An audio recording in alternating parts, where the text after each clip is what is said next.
Bueno, empezamos nuestro estudio.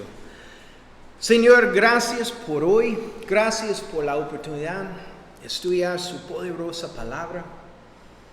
Y Señor, guía este tiempo.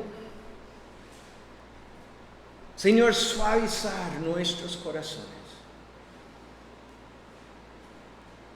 Que su mensaje penetraría nuestros corazones hoy para recibir de ti. Que Señor, con las cosas que aprendemos, apliquemos estas cosas a nuestras vidas. Que vivimos lo que creemos, porque representamos nuestro Señor siempre. Señor, bendice este tiempo. Dejamos este tiempo en tus manos. En el nombre de Jesús. Amén. Estamos estudiando el libro de Marcos. Estamos en capítulo 8. Y hoy estudiaremos versículos 10 al 21. Marcos 8, versículos 10 al 21. En nuestro último estudio vimos el milagro de la alimentación de los 4,000 que Jesús realizó en la región de Decápolis. Es importante que entendamos que esto no es el mismo milagro que la alimentación de los 5,000. Hay grandes diferencias entre las dos ocasiones. Entonces puede escuchar estos estudios en YouTube si quiere ver las diferencias. Pero Jesús vuelve con sus discípulos a la región de Galilea. Recuerda, Decápolis es una región griega bajo el control de Roma. Y es de aquí que retomamos nuestra historia. Entonces, para empezar, vamos a leer versículos 10 al 12. Y luego, entrando en la barca con sus discípulos, vino a la región de Dalmanuta. Vinieron entonces los fariseos y comenzaron a discutir con él, pidiéndole señal del cielo para tentarle. Y gimiendo en su espíritu dijo: ¿por qué pide señal esta generación? De cierto os digo que no se dará señal a esta generación. Entonces aquí Jesús y los discípulos cruzaron el mar de Galilea por el lado oeste y vinieron en la región de Dalmanuta.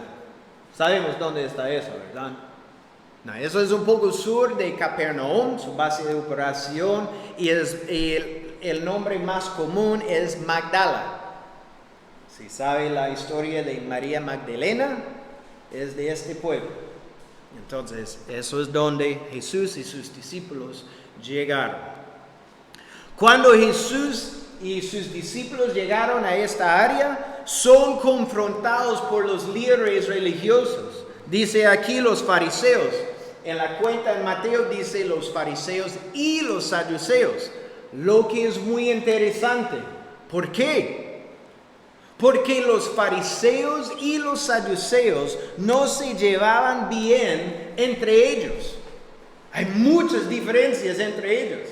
Y cuando estamos leyendo el libro de Hechos, y los fariseos y los saduceos quieren atacar a Pablo empezó a hablar acerca de la resurrección. ¿Por qué? Los saduceos no creen en la resurrección, los fariseos sí.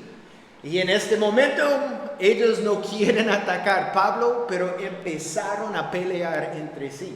Y Pablo dice, qué bueno, me voy. Entonces, es interesante porque vemos aquí que se pusieron de acuerdo para atacar y tratar de desacreditar a Jesús en frente de la gente. Y así para quitar la influencia que Jesús estaba teniendo con las multitudes. Ellos estaban perdiendo su control y su influencia sobre la nación. Y es por eso ellos estaban enojados completamente con Jesús. Pero la realidad es que los líderes quieren matar a Jesús. Recordemos, en Marcos capítulo 7, relata la última vez que Jesús había enseñado en esta región. Y en esta ocasión Jesús exhortó a los fariseos en frente de la multitud y sus discípulos por la hipocresía de ellos. Imagínense, estos son los líderes religiosos. Ellos estaban hablando con Jesús. Y con la primera palabra Jesús dijo, hipócritas. Fuerte, es fuerte. Los fariseos les gustaba dar la apariencia de ser santos por guardar sus propias tradiciones en vez de obedecer los mandamientos de la palabra de Dios. Y Jesús les demostró que sus corazones estaban lejos de Dios.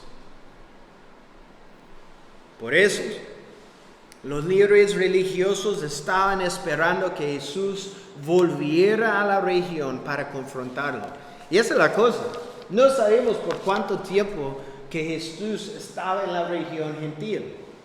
Ahí fue lejos. La primera sección fue en Tiro y Sidón. Eso es casi 50, 70 kilómetros de Galilea, pasando por el Decápolis y finalmente está regresando. Entonces imagínense sobre este tiempo los líderes religiosos, su enojo está creciendo y finalmente Jesús llegó. Y vemos aquí que los líderes religiosos comenzaron a discutir con Jesús. Y es una conversación fuerte. Ellos estaban enojados. Los fariseos le pidieron, vea, una señal del cielo. No le estaban pidiendo que hiciera otro milagro. Jesús había hecho muchos milagros en la presencia de ellos, sanando a diferentes personas. Pero recuerda lo que los fariseos dijo en Marcos 3. Ellos lo acusan de hacer milagros en el poder de ¿quién? Satanás. Lo que ellos querían en este momento es que Jesús hiciera una señal del cielo para probar su autoridad divina. Algo parecido a lo que Elías hizo cuando llamó fuego del cielo. Puede leer de esto en Primero de Reyes, capítulo 18. O cuando Isaías causó la sombra del sol volver 10 grados atrás en el reloj del sol. Y de nuevo, Isaías 38. Es un milagro del cielo. Y como Josué, recuerdo cuando estudiamos el libro de Josué, fue en la mitad de la pelea y pidió Dios por más tiempo y el sol paró en el cielo por 24 horas. Imagínense. Una señal del cielo. Esto fue el tipo de señal que los líderes religiosos estaban buscando de Jesús aquí. Porque en sus mentes el poder de Jesús venía de Satanás y no sería posible que con el poder de Satanás él llamara una señal del cielo. Y eso le probaría a la gente que Jesús no es el Mesías de Israel. Es decir, los líderes religiosos no estaban buscando una señal para creer en él. Porque en sus corazones ellos ya habían decidido no creer en Jesús como el Mesías, el Hijo de Dios.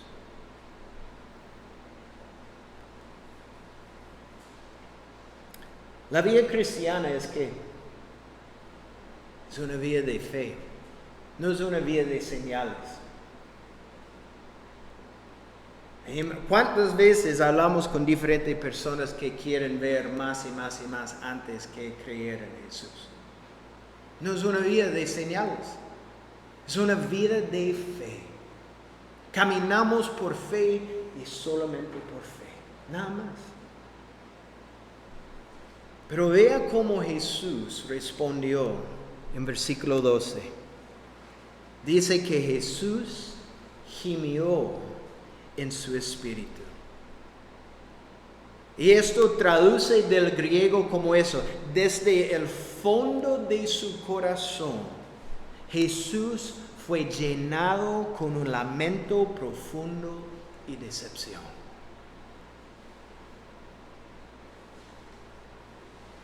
Y necesitamos entender, muchas veces cuando estamos leyendo los evangelios y vemos las confrontaciones entre los líderes religiosos y Jesús, pensamos que Jesús está enojado con los líderes religiosos. La realidad es estas confrontaciones quiebran su corazón. Él quiere que los líderes de la nación de Israel espiritual creen en Él. Y estos hombres son los líderes religiosos de Dios, encargados de guiar la nación espiritualmente. Pero en vez de ser hombres caminando cerca de Dios, vemos que eran un grupo de hombres con corazones endurecidos y espiritualmente ciegos. Y necesitamos entender que el rechazo de los líderes religiosos con Jesús fue lo que los llevó a planear su muerte en la cruz. Es eso. Ahí casi llegamos al final de la vida de Jesús. En capítulo 11 de Marcos empieza la última semana de Jesús. Casi llegamos.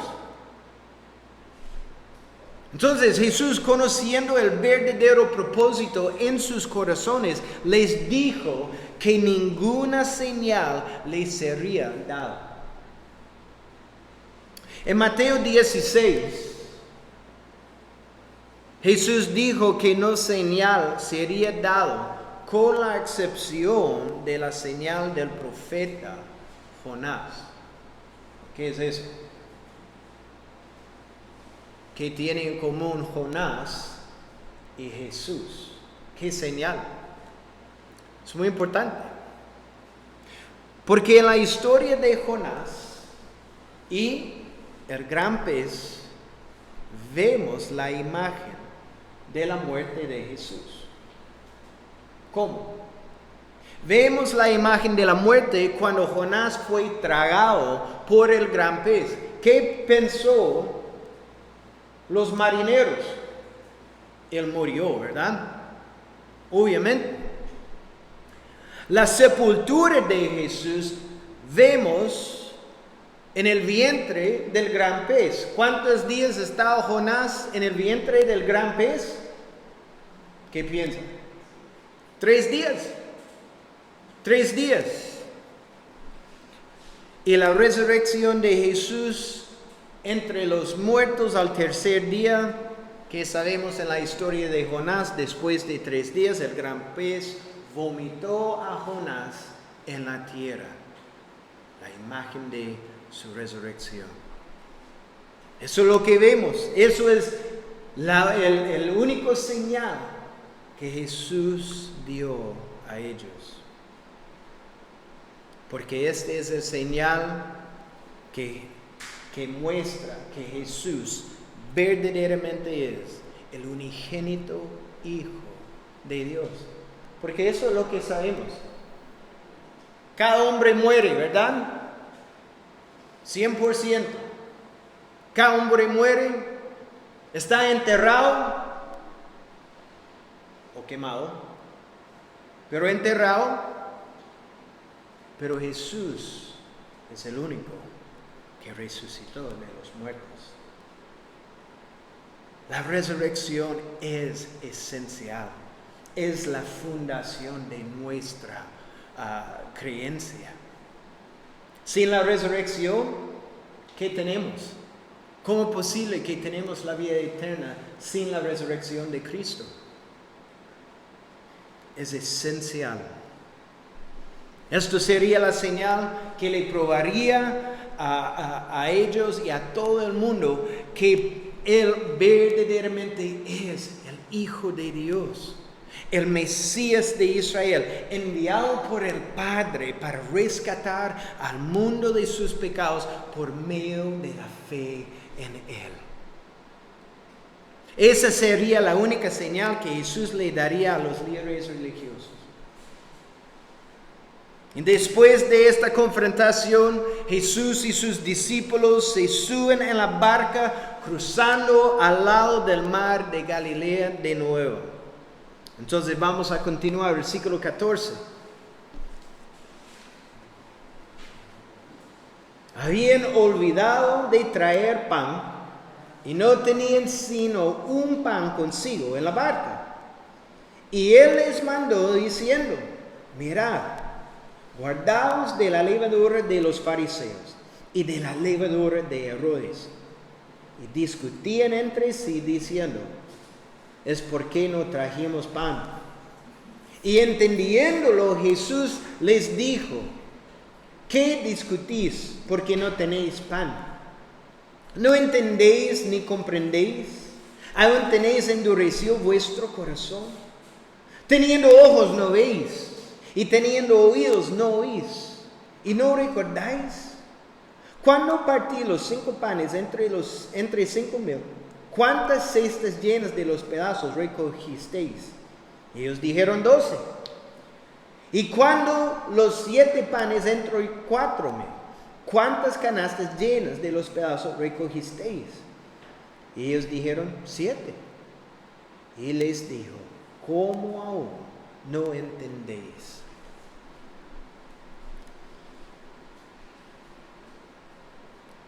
Yo estoy muy agradecido por esta historia de los discípulos. En la barca, Jesús toma tiempo, ¿para qué? Para advertir y enseñar a sus discípulos, lo que vemos.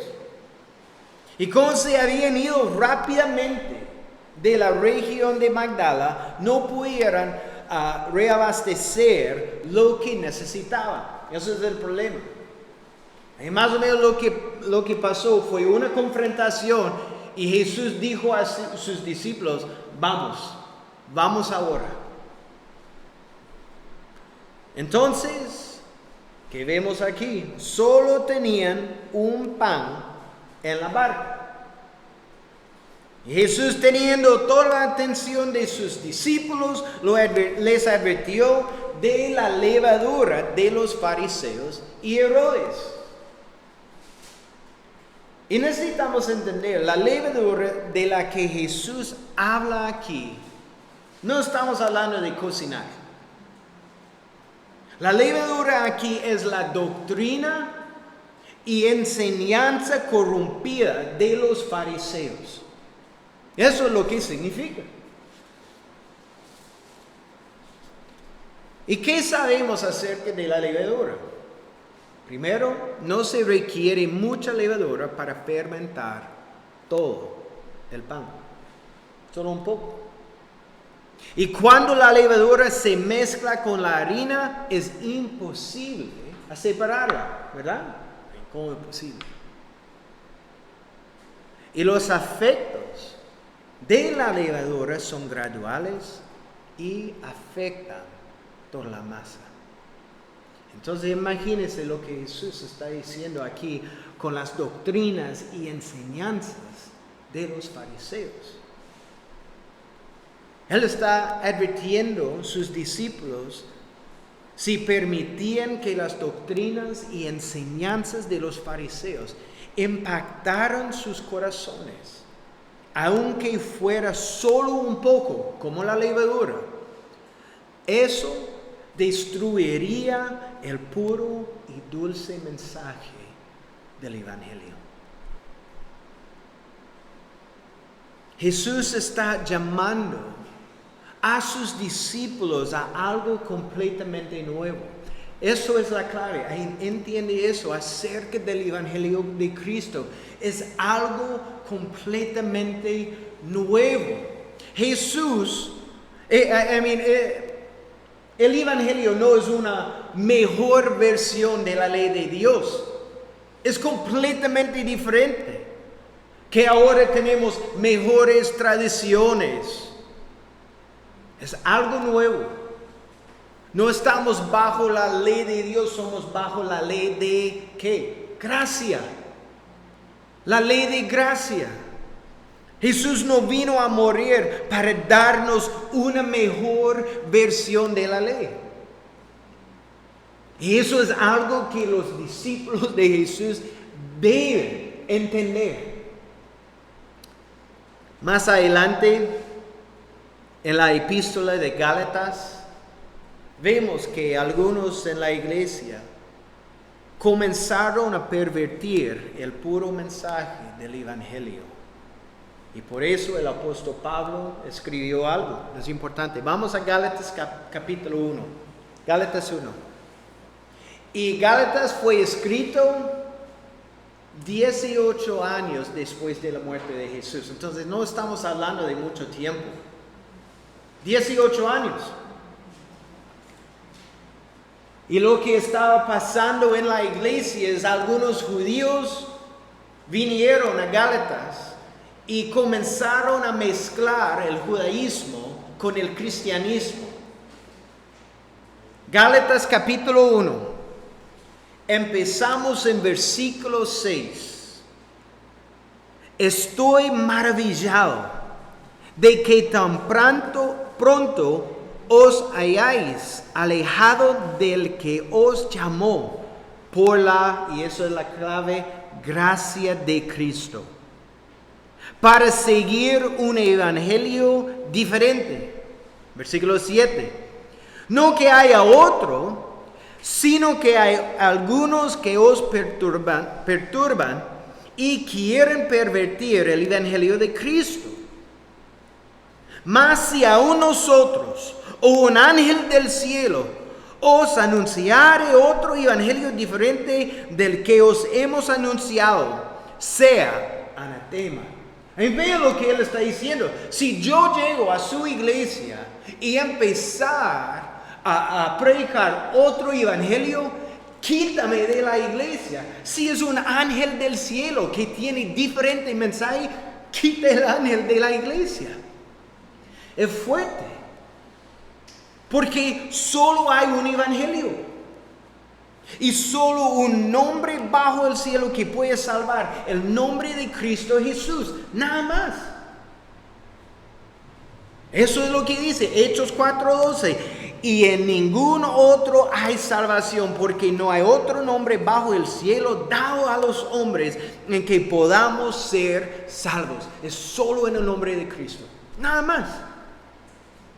Entonces imagínense, eso es 18 años después de la muerte de Jesús. Lo que significa algunos en esta iglesia vivieron durante el tiempo de Jesús. Y ahora tenemos una mezcla en esa iglesia que Pablo está tratando de corregir. Imagínense hoy en día, 2000 años después. No podemos añadir nada al dulce mensaje del evangelio. Cuando llegamos a una iglesia y tenemos una lista de cosas que debemos hacer, ¿sabe lo que esto es? Legalismo. Estos son los requisitos de los hombres, no Dios. Es por fe y solo por fe en Jesús que un hombre sería salvado. Solo por eso. Nada más. No una lista de cosas. Eso es exactamente el problema con los fariseos. Porque esos discípulos no están guardando las tradiciones de los hombres. Porque son tradiciones de los hombres. Seguimos Cristo por fe y solo por fe. Entonces, tenemos solo un mensaje que puede salvar a este mundo perdido.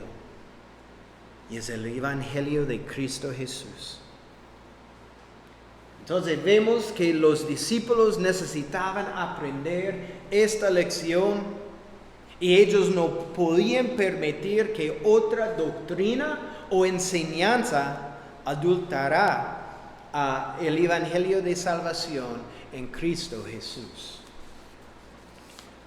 Entonces, eso es la advertencia de Jesús. Vamos a ver cómo nuestros discípulos respondieron. Vamos a leer su reacción. Versículo 16. Y discutían entre sí diciendo, es porque no trajimos pan. Es divertido, en realidad. Jesús está advirtiéndolos y ellos están pensando, es porque solo tenemos un pedazo de pan. Ellos están discutiendo. Esto significa que los 12 están en la barca y dicen, ¿quién fue responsable para comprar el pan? No fue yo, Pedro. Es increíble. Eso es su conclusión. Y lo que vemos aquí es que los discípulos estaban ciegos espiritual, casi igual que los líderes religiosos. No entienden. Pero algo importante aquí es que Jesús los reprende. No por su falta de entender esta advertencia en contra de las enseñanzas o doctrinas de los líderes religiosos, sino que por la falta de ellos a reconocer a Jesús por quien Él verdaderamente es. Eso es el problema, más que todo.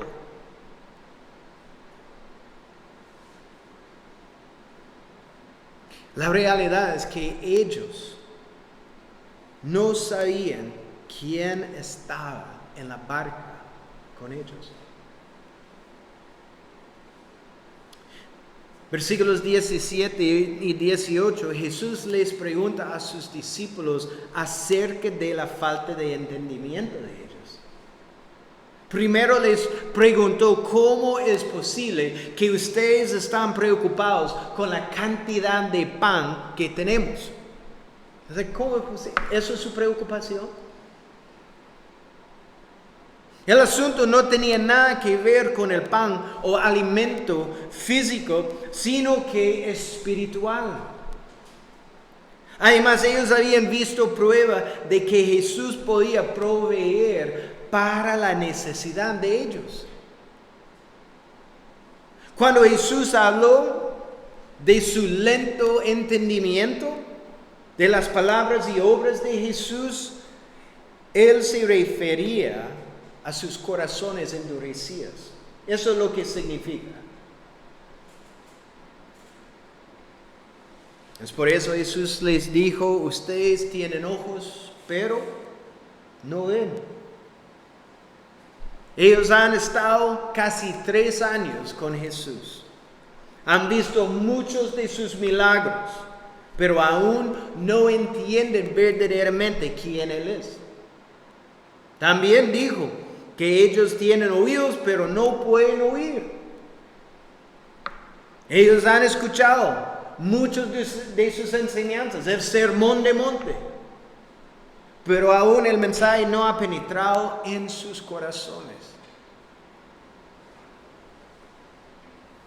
Ellos habían visto las obras de Jesús y han escuchado su mensaje, pero nada ha permanecido en sus corazones.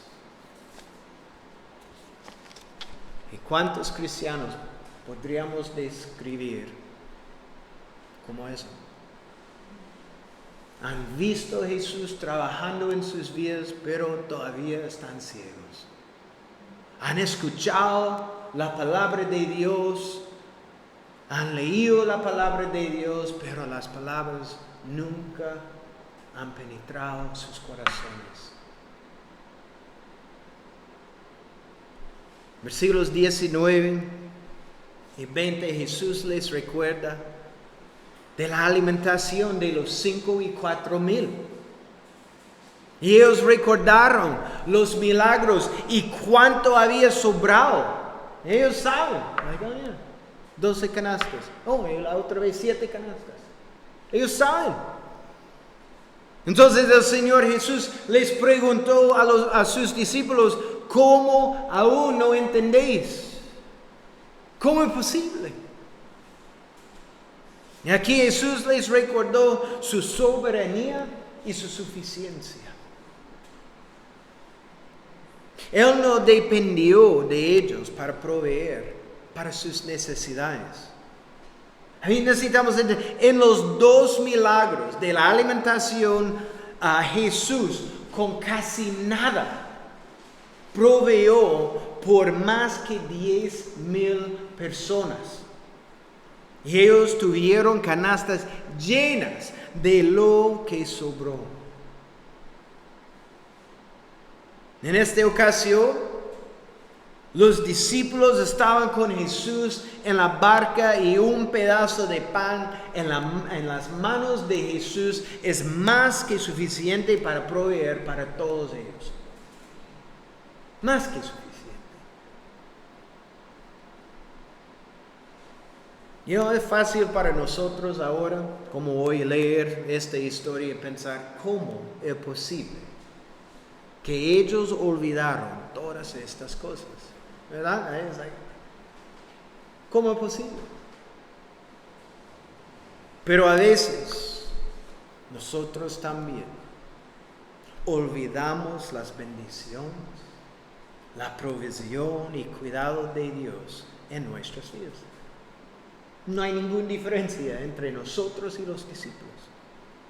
A veces nos encontramos en medio de la dificultad, pero estamos confiando la situación en las manos de Dios. Y vemos el cuidado y ayuda de Dios. Por eso podemos en la dificultad dar gracias a Dios por su fidelidad en la tormenta. Pero después de un tiempo, entramos en otra dificultad. Y al igual que los discípulos, olvidamos el cuidado, amor y fidelidad de Dios en nuestras vidas. Y nos llenamos de quejas. Y culpamos a Dios por nuestras dificultades. ¿Dónde está Dios en este momento? ¿No puede ver lo que está pasando en mi vida? Y lo peor de todo, dudamos de su amor. Debemos entender que Dios siempre es fiel. Él tiene cuidado de nosotros y nos ama. Él demostró su amor por nosotros al tomar nuestro lugar en la cruz. Es obvio. No hay mayor demostración de amor en todo el universo que el sacrificio de Cristo en la cruz por nosotros.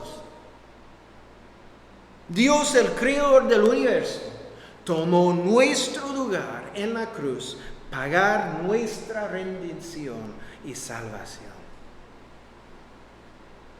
Entonces, nunca olvida el gran amor, fidelidad y cuidado de Dios hacia usted. Amén. Amén.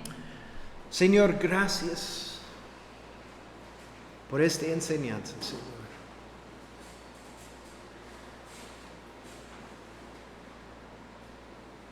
Y que tu palabra penetraría nuestros corazones hoy. Señor, posiblemente algunos aquí están en la tormenta y están dudando su amor o su cuidado o están quejando.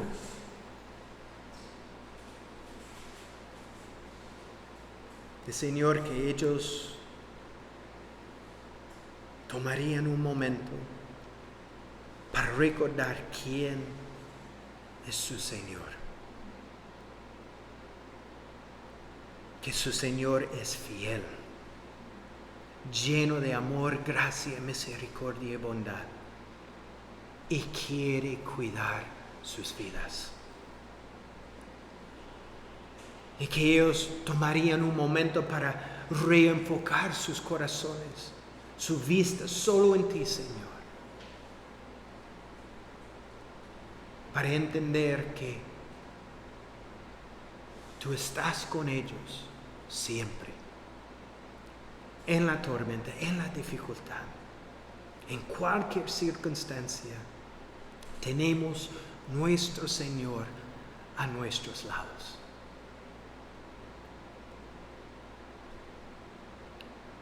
Y Señor, que enfocamos solo en ti, confiando en ti para todo, porque nuestro Señor nunca falla. Pedimos estas cosas en tu glorioso nombre. Amén.